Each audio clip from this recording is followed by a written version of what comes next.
Hi. So on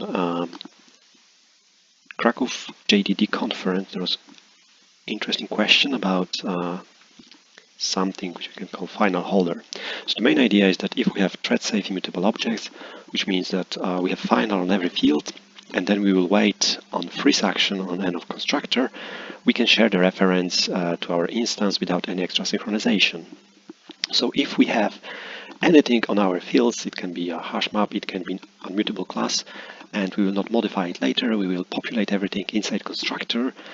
We can then share the reference to that object and to those fields with other threads. So let's try to do it. So we have, once again, this typical case. So we have static holder with new holder to prevent nulls from the holder instance. One class is creating the holder, one actor, so one thread will create the holder, and the second thread is trying to get the results from the holder.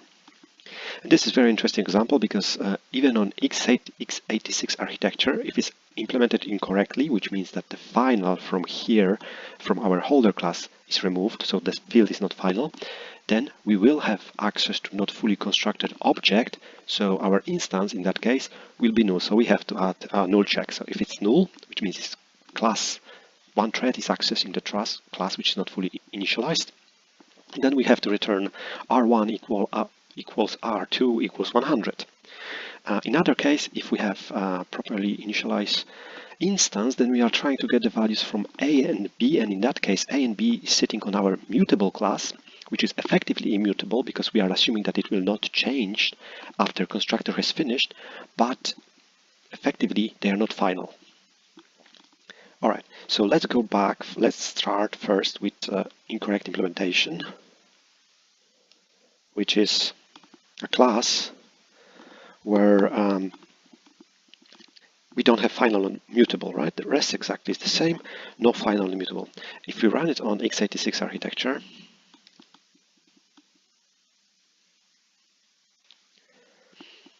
unfortunately, we will see that from time to time instance is not fully visible, so we will have minus 100.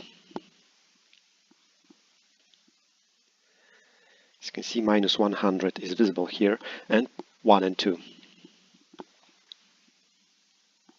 How can we fix that?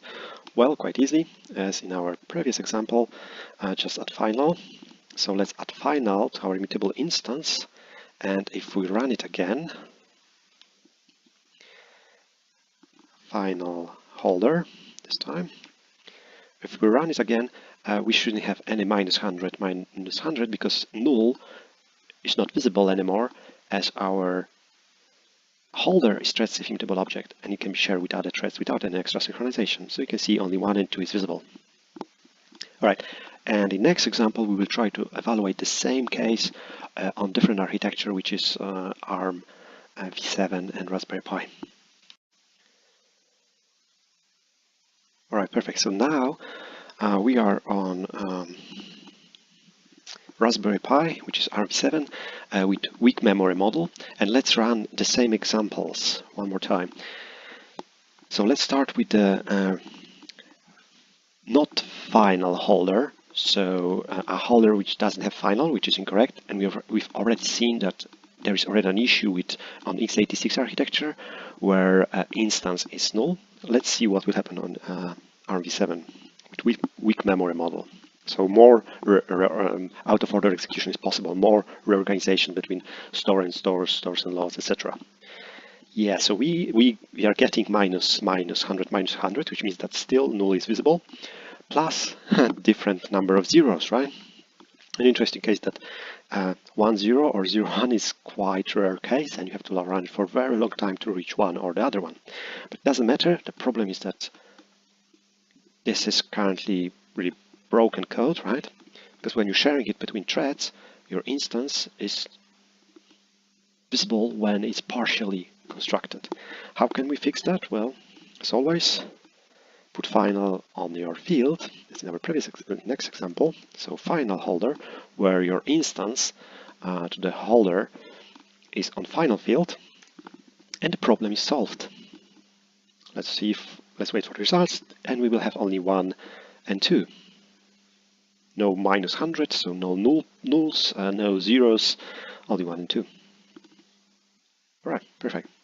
Thanks.